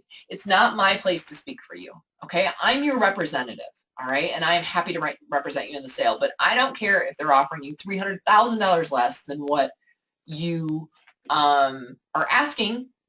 I'm going to present that to you, and you have the opportunity to accept it, to negotiate it, or to decline it. That's your call, and I am happy to guide you in that, okay? If you want my opinion, and we work together with people all the time, we'll help you in that. But we are going to present it to you, and you're going to make that call and sign it so that I can give it back to them. All right? It's always going to contain the offer price, the amount of deposit, any conditions that are related to the sale. It's going to establish the value of the contents. Again, you know, these buyers are offering $100,000 for your house and $20,000 for your contents, a total of $120,000 if it's being sold furnished. Once parties have mutually accepted an offer or a negotiated version thereof, okay, then at that point, the seller is committed to selling to that buyer, and the buyer is committed to buying that property. So what happens? We provide parties a closing quote so that buyers know upfront what they're going to pay, sellers know upfront what they're going to pay, okay? The buyers in Mexico are traditionally responsible for the bulk of the closing fees and for selecting the notary. So they select the notary, they pay for the escrow account, their notary fees and their bank fees if they apply, whatever, okay? Sellers, you're responsible to provide paperwork for your property. So I've got, as an agent, I've got to give, remember that paperwork list that I mentioned, okay? there is all of that. So I've got to give them the title and the file numbers and the property taxes and the beach taxes if that's applicable. I have to give them a letter that says you don't owe any HOA fees if that's applicable. There's a few basic municipal documents that expire that sellers have to provide, and we can't get them up front. We can only get them. We can't get them up front. We can only get them at the time of closing because they expire. So we have to get a water certificate, and we have to get them a tax certificate. Those we have to solicit at the time of closing. Okay? I apologize. My door just popped open.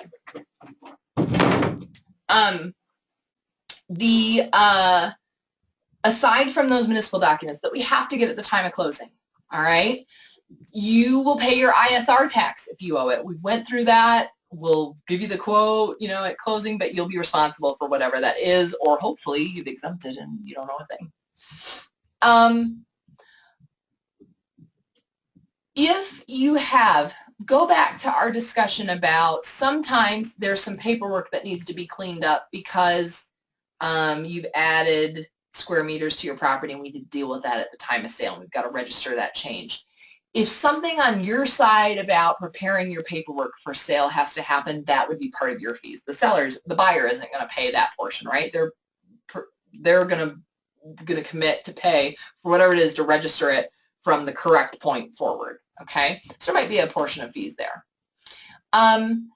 The buyer it's at their discretion whether they want to transfer the existing bank trust or put it in a new one, or maybe you cancel it altogether because they're putting it in a corporation or something, okay? So if you have a cancellation fee for your bank trust, that would be on your side, all right? You're going to be responsible for real estate commissions, and you're also responsible for a power of attorney if that's necessary. We're going to get to that. If you are at closing, you have to sign. If Mr. and Mrs. Smith are on the deed, they have to each sign. Each of them have to be there physically, or they have to be represented by a power of attorney.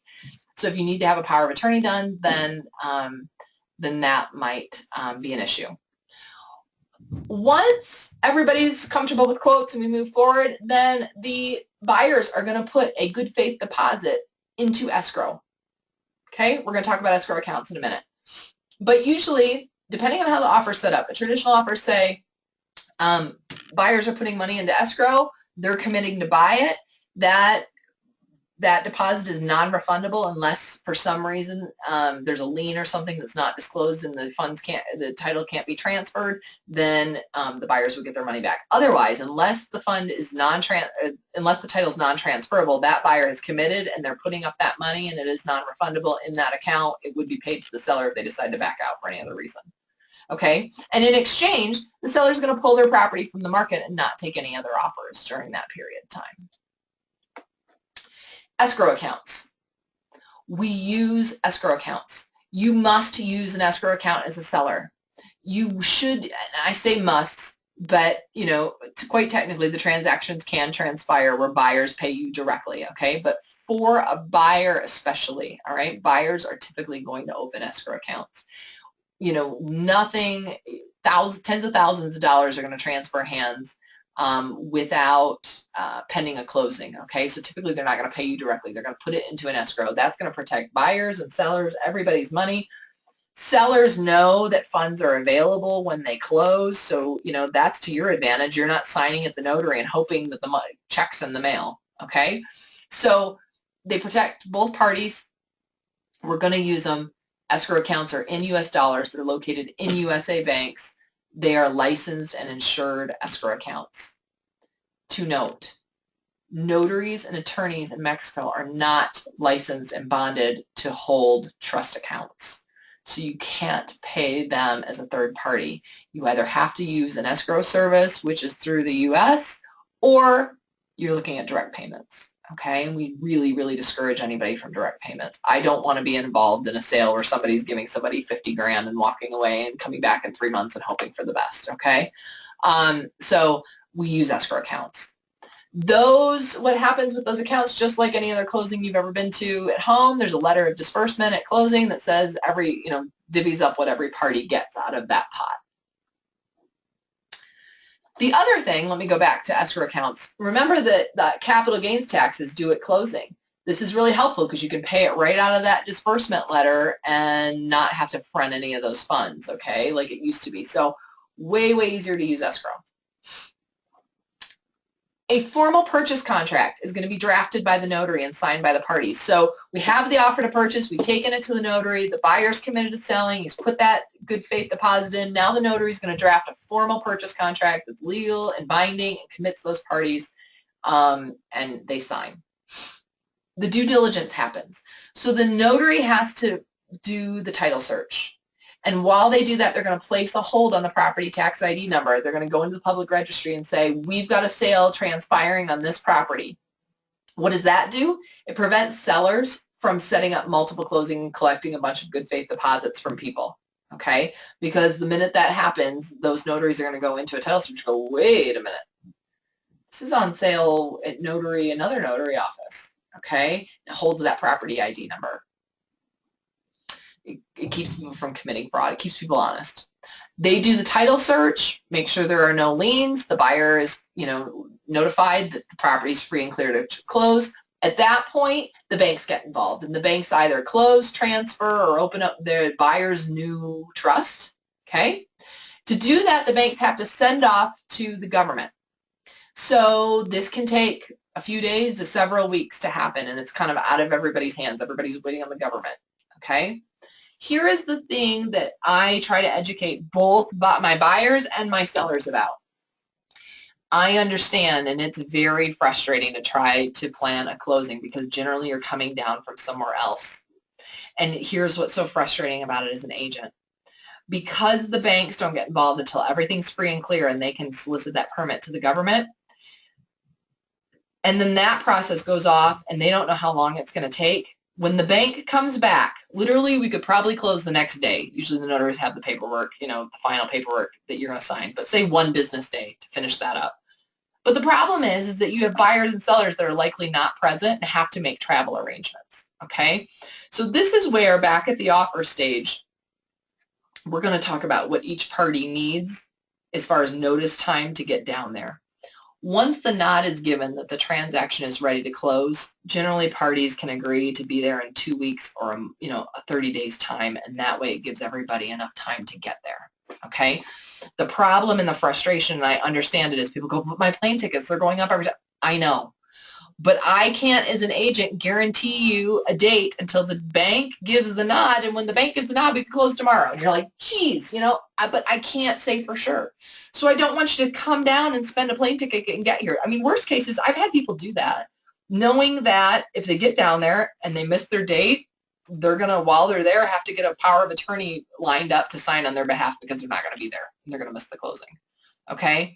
So one way or the other, but I try to tell people right up front so everybody understands it's a waiting game, and then once we've got the nod, we could literally close in a day, but then you've got to communicate with parties. So most times offers are going to have something in there that says parties agree that upon, confirmation that the property is ready to close, parties agree to be present within 2 weeks or within a month or whatever parties need in order to make those arrangements.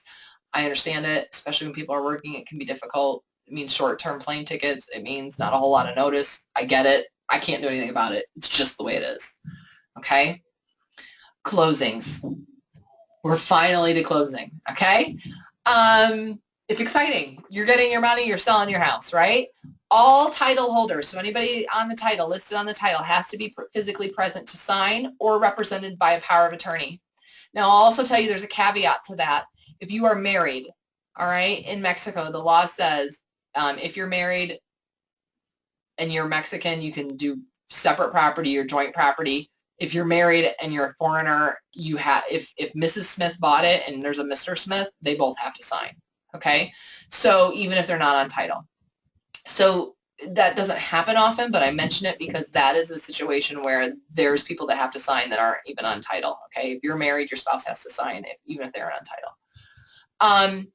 But in general, spouses are all listed. So all title holders have to be physically present in that notary office to sign or be represented by a power of attorney. Your agent will help you coordinate a power of attorney. It is easier if you can do it while you're in Mexico, but it is possible to do one from back in the US or Canada. It's just more paperwork, but you can do it from there.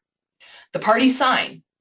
What they sign, everybody's given provisional copies of, okay, so that you have copies of that, and you can take it and go get your utility bills changed into your name, that type of thing. Escrow funds are dispersed.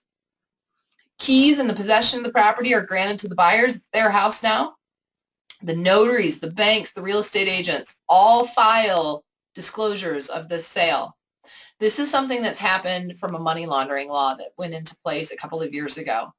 And this has really stopped anyway. This has been the final stop, although people shouldn't have been doing it before, of not registering the property at the full sale price. Now, it's like a circle, keeping everybody honest. They have all these different parties reporting sales, and their numbers all better match.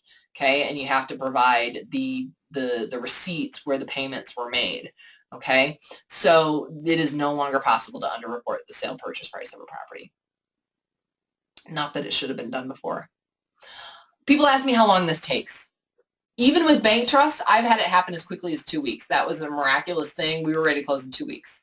It can take up to 4 months, okay? The average is about 60 days. So plan on short notice for travel, like I mentioned. Unfortunately, it just is what it is. I cannot for sure give you a nod until everything's ready, and at that point we can sign, because we wait on the government to issue that permit, okay?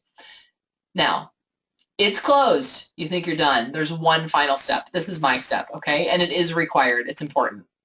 When you close, margaritas are required. Whether you're a buyer or you're a seller, you've closed a Mexican property, you've either bought a house or you've gotten money for your house, margaritas are required.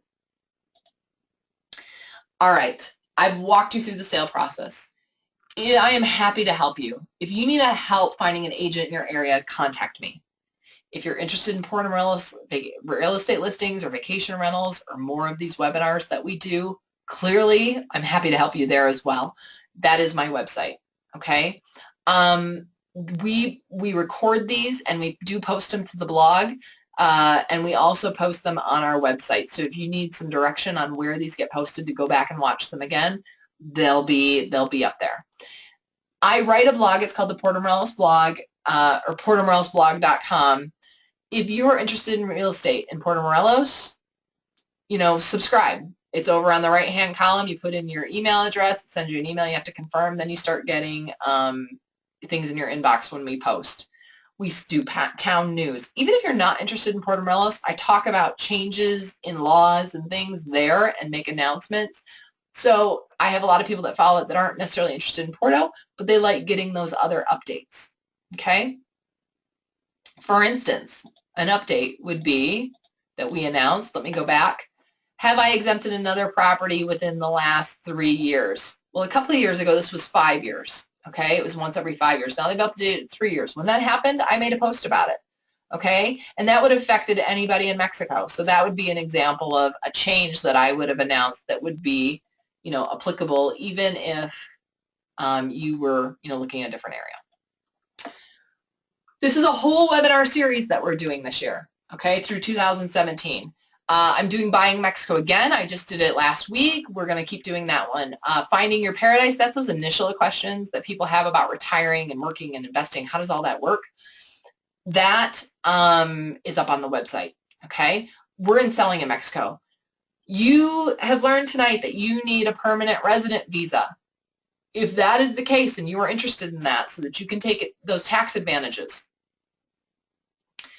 we are having in April, we're going to announce the date very shortly. In April, we are having a Mexican visa attorney, immigration attorney, walk us through the process of getting a temporary and permanent resident visa. Join us for that, okay?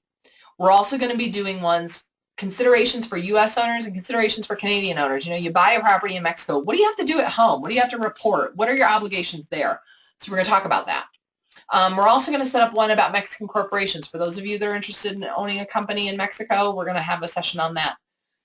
I am still setting these up. If you have questions and you would love to have a webinar on a certain topic of interest to you, email it to me. I would love to have it because we will do our best to try to arrange one. Okay? But I would encourage you to join us for any of the topics that you're interested in. We are announcing them on the blog. When you go to the blog, there's a menu bar, and up in that menu bar says register webinars of 2017, something like that webinar series. Click there, and we're going to keep a running post on that page of everything that we've got on tap. Okay, so that's a great way to follow. This is my one plea to you. We do these webinars for free. I always get committed to doing them in the office because I enjoy doing them. I like the educational aspect of my position. This is one of the most favorite things I do are my webinars and my workshops and working with these clients because I love Mexico. I think Mexico is an amazing investment, and I like getting people comfortable in this, and I want to make Mexico a great experience for you.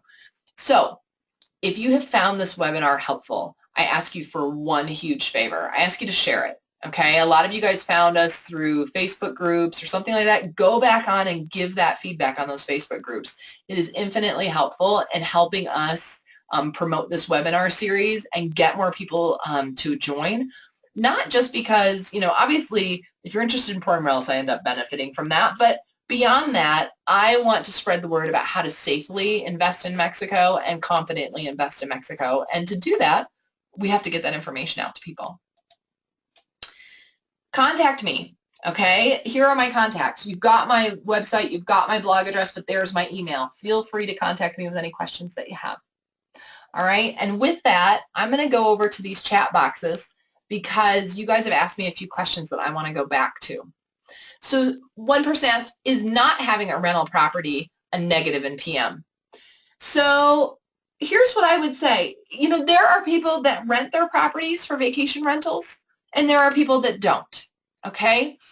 I have not had a person who was buying a property for themselves whereby because a property was rented, they didn't want to buy it. Okay, so they said, I'm not renting that, it's got rentals booked. Because what people look at it is gosh, that's $30,000 back at closing. Now I might not rent it, I might close out rentals and I might not take any new ones, but I'll sure as heck take that money back at closing, yeah. Okay, so it's not a negative from the perspective of if I rent this property, will people, no. The odds of somebody coming down to live full-time in it are pretty slim, okay? So I would not rent a property because of that.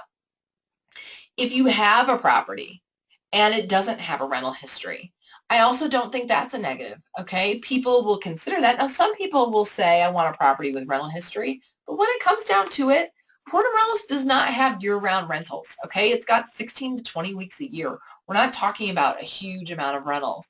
And so most people are willing to, gear that up, okay? So I don't think there's a real right or wrong answer to that. There might be some rare exceptions where it is an absolute, but the vast majority of people will take a property that's not being rented and begin to rent it. And, they'll do quite well with it for those weeks a year that it's available, but they're not using it themselves. I mean, quite frankly, in an area like that, rental income is icing on the cake. It's not, something that it's a live or die because they're just buying it as an investment type thing. That's not what happens, okay? So I hope that answered your question, James. If it doesn't, let me know and I'll come back to it. Another question is, this goes back to the ISR, and I'll flip back in those slides there. And maybe I answered this after he asked, do Mr. and Mrs. Smith each get 7,000 UDI or do they split them? So let's go back. And that's a good question because I want to clarify that and make sure it's really clear. Okay? Okay. Let me go back even a little bit further. Oh gosh, it's going to make me go all the way through this. Okay. Okay, let's start right here. Let me clarify this point because this is important. Let's go back to the example that we had, okay? We sold a house. The new sale price is $300,000, and the adjusted price, what they originally paid, ended up being $110,000, okay? And we said that gave them $190,000 of adjusted gain, which ends up being the income as a result of the sale. That's the total, okay? $190,000. Now, $190,000 is the total, but in our case, it was Mr. and Mrs. Smith. So the $190,000 gets divided into two, and Mr. Smith is receiving $95,000 of that income, and he's being taxed. And Mrs. Smith is receiving $95,000 of income, and she's being taxed. Okay? Now, how are they being taxed? Remember, they're not treated, it doesn't matter if you're married, they're treating you as an individual, it's an individual tax, okay? So let me bump this back out again. Oops. All right, so we come to this. Let's say now we know that, there's 190,000 of income being realized from the total sale, 95 to each person, Mr. and Mrs. Smith. Let's say Mr. Smith is a permanent resident, Mrs. Smith isn't.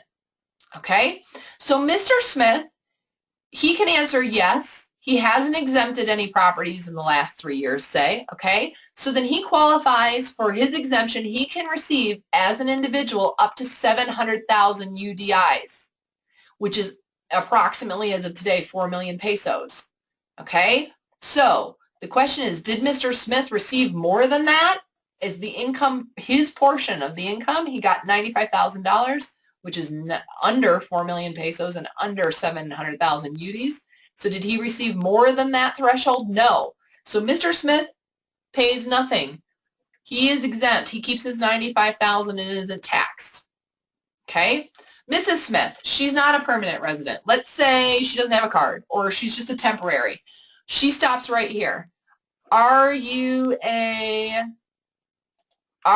citizen? No. Are you a fiscal resident? No. She gets no tax exemption. So her 95,000 has some deductions, right? There are going to be deductions for real estate taxes and things like that get figured into it. But I apologize because it goes back through that. But basically, hers is going to get taxed in this bracket where it would fall, and I'm guessing it's probably right in here. So she's going to be taxed at 21%, I think, with the exchange rate. Yeah, it should be right here at 21%. Okay, James, I hope that answered your question. If it didn't, please circle back and let me know. Ooh, and somebody's given me some webinar ideas. Okay, I love this. Small business owners, we're going to talk about that. When you open a small business, it's a Mexican corporation regardless, and we are going to do that. That's a great idea. I would be happy. Jeff, I would love, what do you want out of information? He says another one is rental properties and property management. Could I ask you a favor? Would you do me the favor of sending me an email and talk to me about some of the things you want to learn about in those topics? Because I would be happy to put that together for you. That's one that I don't have to coordinate. I mean, we do it in office, so I would be happy to do one for you. And I would be happy to I'd be really interested to know the kind of questions that you want answered out of that. So I welcome that, and I will definitely consider it and definitely want to make sure that you get your topics answered. Does anybody else have any questions? Do you guys feel comfortable on where we're at and what we've been through and how I've answered the questions? I hope, geez, that's a lot of clicks. I hope that that you all, that I've answered your questions. I hope that you've learned what to expect out of contracts and out of realtors. I hope you've learned what the sale process is like and what your tax implications are, okay? And I will say that it's so important to work with a good agent, okay? We literally save people multiples of what they pay us in commissions. One, because it's deductible, but two, even if it weren't deductible, because we've advised them and they went and gotten their permanent visas, or we worked on their applicable deductions to the point that there was a transaction about 2 years ago where I saved them $170,000. This is kind of a funny story. So I had buyers that were buying a house. I had presented them a house that was for sale by an agency. And that agency is pretty well known. There's some big guys, okay, where they're not an independent agency like us. And that agent was representing the sellers. And it wasn't really my business. I was representing the buyers. I really had nothing to do with the capital gains side, but I happened to be shipped some of the paperwork and saw what the buyers were paying in capital gains. It was a $1 million house, okay, a multi-million-dollar house. It was not a multi, it was over $1 million, between $1 million and $2 million. And they had constructed and didn't have the facturas, okay, to be able to deduct their construction costs. and they were looking at almost $375,000 in capital gains tax in ISR, and we reduced that to $95,000. Okay, now that's still a considerable amount that they paid, but when you look at the house in total and what they paid versus the real gain, I mean, it was more reflective of a tax on a real gain, okay? So, and I just stepped in and did it because I was just sick that that's how much they were paying, and they weren't even, I wasn't even representing them, okay? And I kind of approached the agent about it. She said, yeah, absolutely, and we went in and did it, okay? So, the notaries make the calculations, but a good agent knows what's deductible. A good agent can help you maximize those deductions, okay, and apply some strategies to get that done.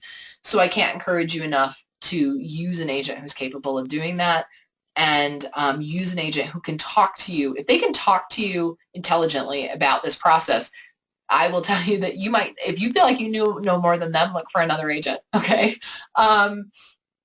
Because you're pretty well versed at this point. So that is my, my on that. Do you have any other questions? If you don't, I hope that you guys all have a wonderful evening. Feel free to follow up with me via email, and I am absolutely happy to follow up on what other questions you have. Okay? I don't see any more in the chat box, so I'm going to consider that you guys are done. I hope you have a great night, and I hope you've learned. Thanks so much. You guys have a great night. Bye-bye.